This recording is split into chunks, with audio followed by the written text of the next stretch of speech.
예, 먼저 국가보훈처장님께 2.28 기념사업에 대한 입장을 간단하게 여쭤보겠습니다. 2.28 민주화운동은 우리 건국 후에 첫 학생운동인데, 이 운동이 사실상 4.19를 가져오는 첫 중요한 계기가 됐습니다. 그렇죠? 네. 그래서 이게 지역사회에서는 이거를 기념일로 지정하자는 그런 요구가 굉장히 강한데, 지금 보훈처 입장에서는 이것이 일련의 민주화 운동 중에 하나이기 때문에 좀 유보적인 입장인 걸 알고 있습니다. 그러나 이것이 학생 운동이고 실질적으로 고등학생 이하가 했는 첫 사례이고 또 실질적으로 4.19의 도화선이 됐고 여러 가지 의미가 있기 때문에 여기에 대해서 민주화 기념일로 지정하자는 것에 대해서 좀 긍정적인 의견을 표력할 수 없는지 한번 여쭤보고 싶습니다.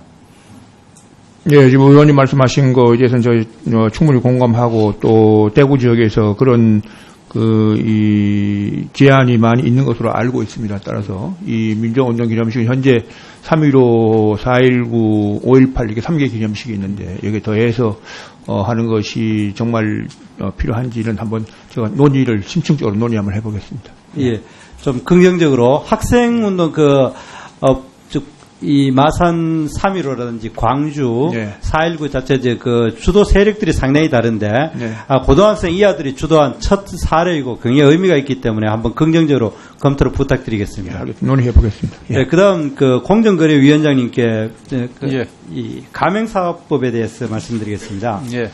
가맹사업법이 2002년 만들어지고 2008년에 대폭 강화를 해가지고 이제까지 문제는 인테리어 문제라든지 이런 근본적인 문제는 몇 가지는 시정됐습니다만은 그러나 2008년 대비해가지고 가맹사업 본부 자체가 4배 그리고 가맹점 자체는 2배나 늘어났는데 사실상 시정조치가 된 거는 이제까지 70건에서 한 120건 정도 별로 늘어나지 않고 실질적으로 가맹사업법이 가맹사업자들이 느끼는 효과는 굉장히 약하다고 저는 그렇게 생각을 합니다. 그리고 실제로 지금 경기가 어려워가지고 중산층들이 괜찮은 직장에서 퇴직해가지고 대부분 돈을 이제 날리게 되는 것이 바로 대부분 가맹사업에 가입해가 되는데 거기에 대해서 제가 의견을 한번 들어보니까 크게 나눠 한 4가지 정도 불만을 이야기합니다. 첫 번째로는 가맹사업법 자체가 굉장히 허술하고 빠져나갈 구멍이 많은데 그나마도 그 규정조차서도 대부분 벌금이나 인신구속에 대한 것이 아니라 과태료 위주로 되어 있기 때문에 아주 눈 딱 감고 위반하는 경우가 많다는 게 첫 번째 불만이었고요. 그럼 두 번째, 인테리어 문제는 어느 정도 해결되는데 인테리어를 이번엔 감리비로 폭리를 취하는 경우가 굉장히 많답니다. 그러더니 이거는 우리가 어떻게 보면 교묘하게 법을 빠져나가는 그런 사례가 두 번째. 그럼 세 번째는 여전히 재료비를 과다하게 인상하거나 또는 기계를 자주 교체하고 또 기계 자체는 그대로 놔둬놓고 거기에 소프트웨어를 바꾸면서 또 돈을 받아먹는 이런 그래 보면은 이거는 어떻게 보면은 도저히 법 규정으로서는 해결하기 힘든 눈에 안 보이는 엄청난 갑질이 실질적으로 되어 있고 그다음 네 번째로는 가맹점에 대해서 좀 장사가 잘 되면 이웃에서 바로 또 내주는 그래 보면 그건 참 항의하기가 쉽지 않는 그것이 네 번째. 그다음 다섯 번째로는 이 지금 가맹사업법에 보면은 하도급법이나 이런 거와는 달리 이 보복 행위에 대한 벌칙 조항이 전혀 없습니다. 그래서 제가 하도급법이나 그런 다른 법에 보복 행위에 대한 벌칙이나 있는 조항을 보니까 거기에도 하도급법 같은데 보면은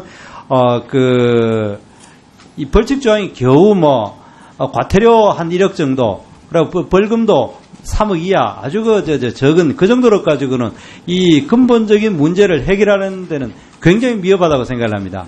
그래서 지금 20만 개 이상이 가입해 되어 있는 여기에 대해서는 근본적으로 공정거래위원회가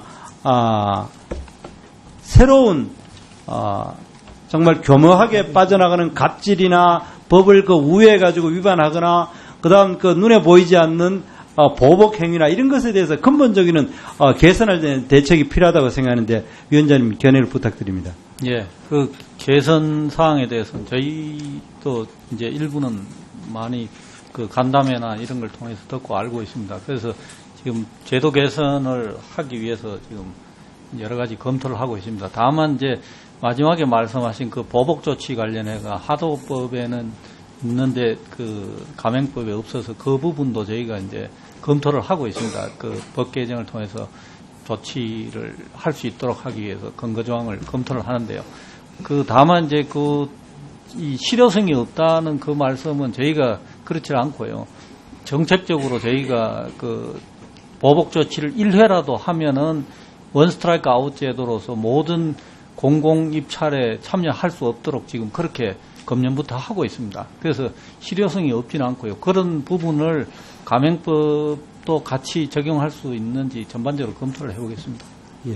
근데 거기 이제 아주 우리 눈에 띄는 이제 큰 빵집 같은 데는 어느 정도 해결이 되는데 지금 실제로 그 피해를 입는 거는 중소 그 가맹 본부가 주로 사기 비슷하게 하는 경우가 많은데 여기에 대해서 강력하게 하고 아까 그 하도급법이나 그 대규모 유통업에 대한 공정거래와 법률 같은데 이런 데 보면은 보복 금지 같은 경우는 그 조항을 들어오는 것이 중요한 것이 아니라 벌칙이 너무 약하다는 겁니다. 그렇기 때문에 우회적이고 편법적이고 이런 교모하게 하는 것에 대해서도 포괄적인 처벌 조항을 넣어달라는 것이 제 요구사항이고 또 한 가지는 공정위가 카르텔 담합 조사를 했는 처리를 신고를 들어가 처리하는 기간이 지난 약 한 10년 아니 5년 동안 평균을 보니까 947일이 걸립니다.